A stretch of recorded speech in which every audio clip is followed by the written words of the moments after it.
Good afternoon, my name is Camden and welcome back to my channel. This week's video is a video that I've been wanting to do for quite a while, but I just felt I didn't have enough of an audience yet and enough people commenting on my videos or interacting with my videos to be able to pull it off. I've seen a lot of different booktubers do this video at this point.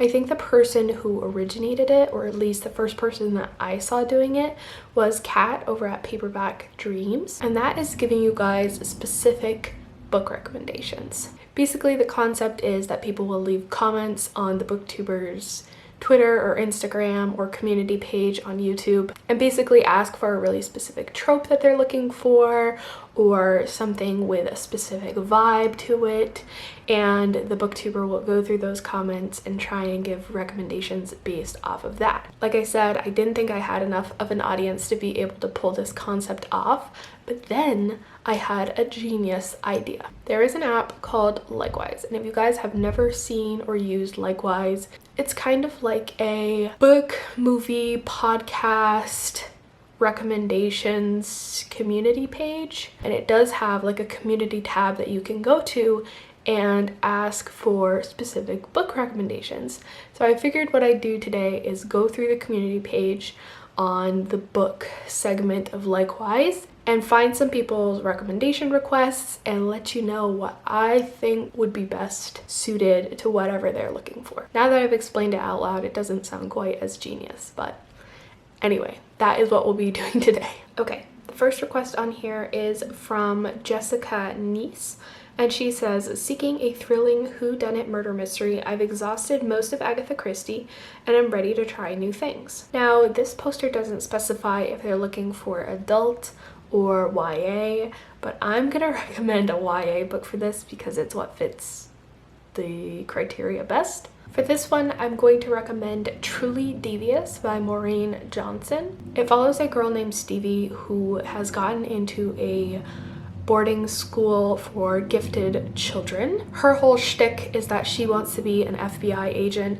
and her application to this school is her requesting to have like her thesis be solving a murder mystery that happened at this school like 60 years ago.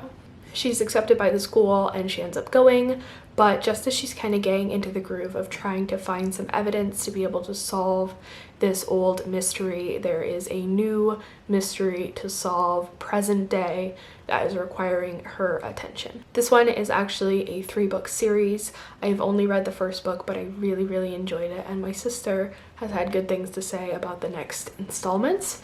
So I feel confident in recommending this one.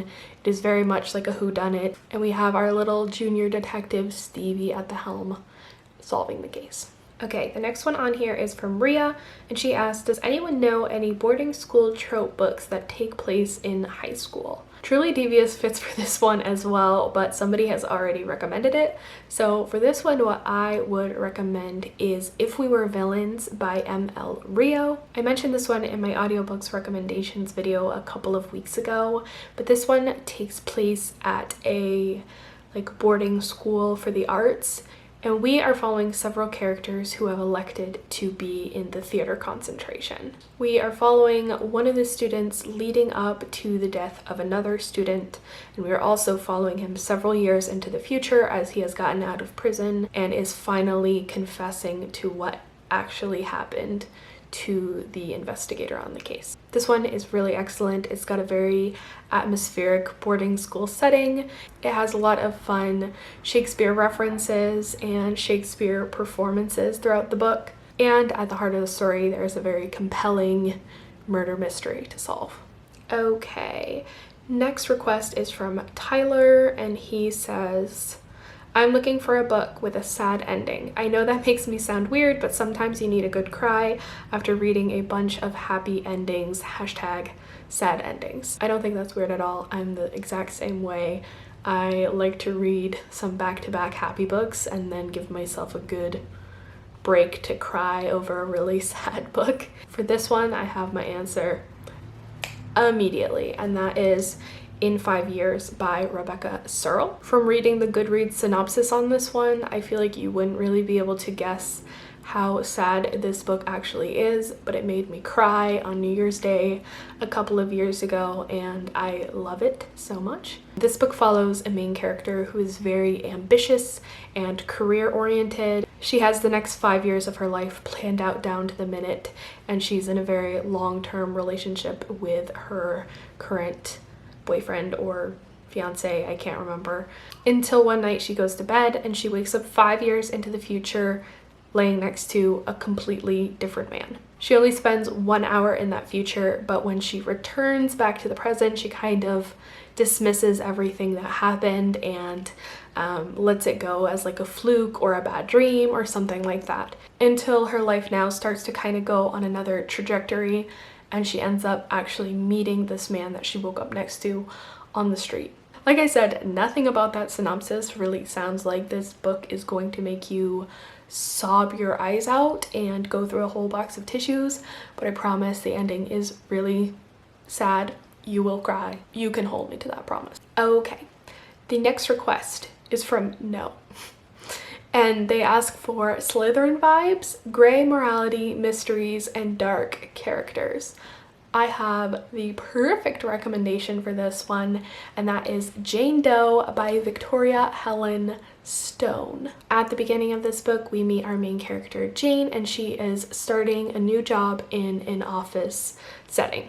However, it becomes very clear very quickly that Jane is not just there to make her money and leave. She is there for the express purpose of seducing one of the bosses and killing him. The rest of the book is us watching Jane play this very naive, innocent character in order to lure this man in and figuring out what her motives are to this guy. So yeah, I think morally gray, dark, Slytherin vibes perfectly sum up both Jane and this book.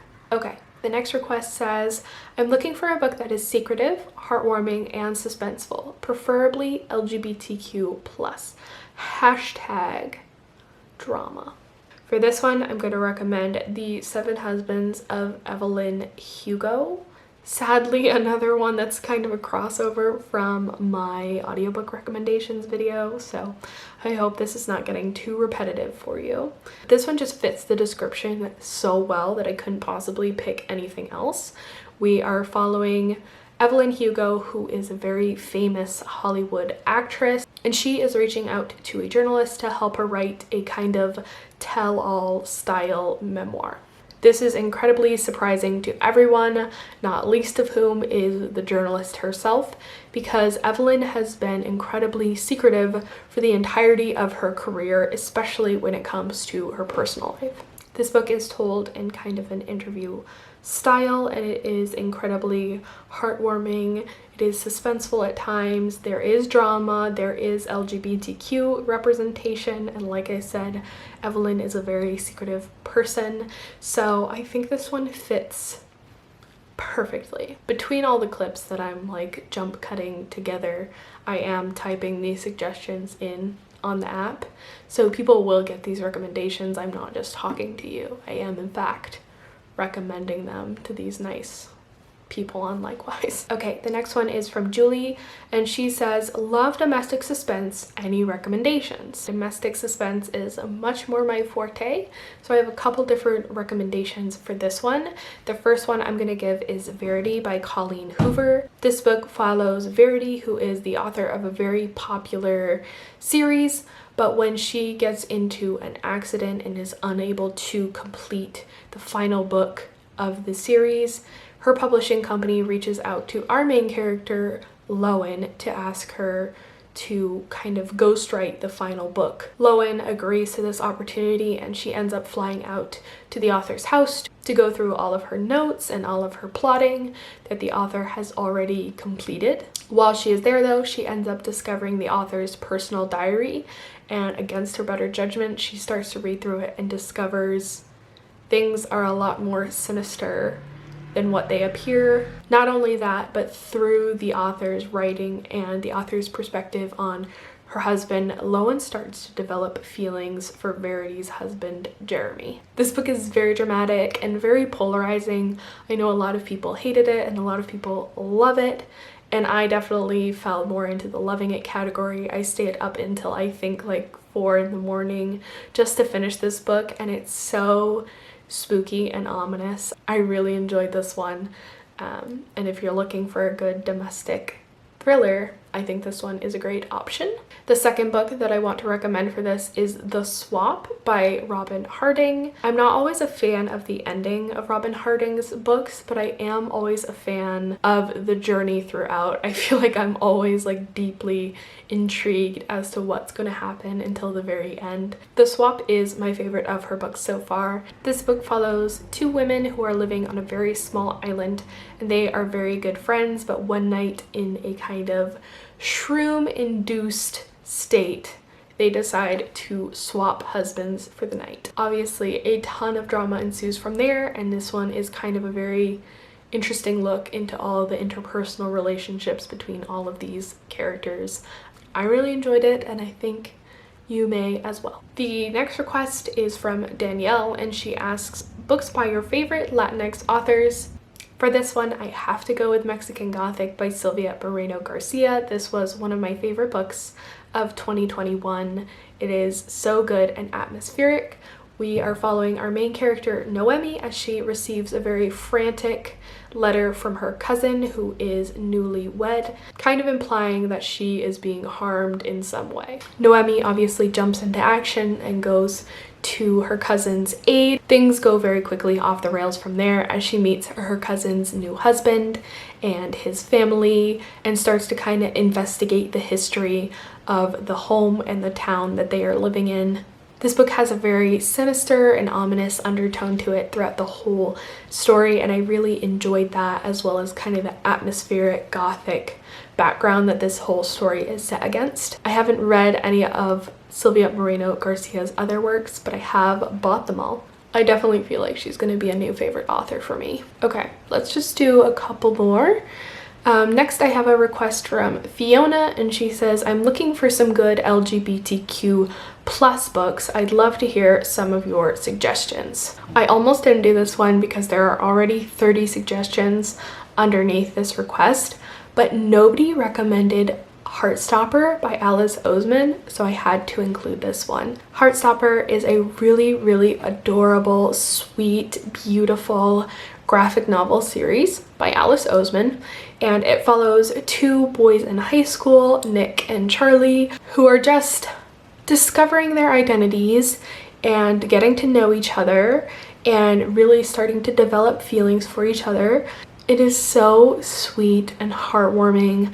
I love these 2 characters. I love the art style in this book. And bonus, it was just released as a Netflix series like 2 days ago.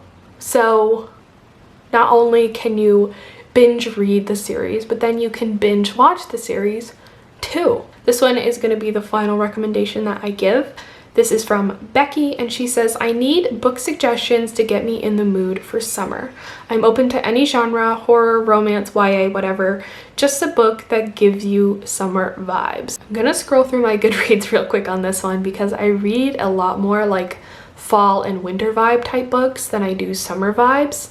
But I know that I've read some good summery books, so I'm gonna see what I can find on my Goodreads. Okay. That was actually super helpful. The book that I'm going to recommend for this one is Rise to the Sun by Leah Johnson. This book is set at a music festival, which is already very summery vibes, right? Am I right? This book follows 2 teenage girls, Olivia and Tony, who are both at the music festival for very different reasons. Olivia is there to try and complete this scavenger hunt type thing that they have going on so she can win the prize money and buy herself a car. And Tony is there as a performer, and she has entered herself into like a singing contest. This book follows their adventures around the music festival as they've decided to help each other out. Olivia is going to sing with Tony, and Tony is helping her find all of the things she needs for the scavenger hunt. And we also follow them as they begin to develop feelings for each other and kind of start a relationship. And yeah, I really enjoyed this book. I think it's very fun, very fitting for summer, and a very sweet relationship at its core. Anyway, that is going to be it for today's video. I really appreciate each and every one of you, especially people who come back week after week to watch my new videos. I think that's so amazing. I can't even believe that I have 70 subscribers. I know that doesn't seem like a lot, but for someone who really thought that I would have like my husband and my sister watch my videos and that was it, it's really cool to see this channel grow, and I appreciate all of you. Please like this video if you liked it, share, subscribe, comment, do all the good things, and I will see you guys next week. Bye!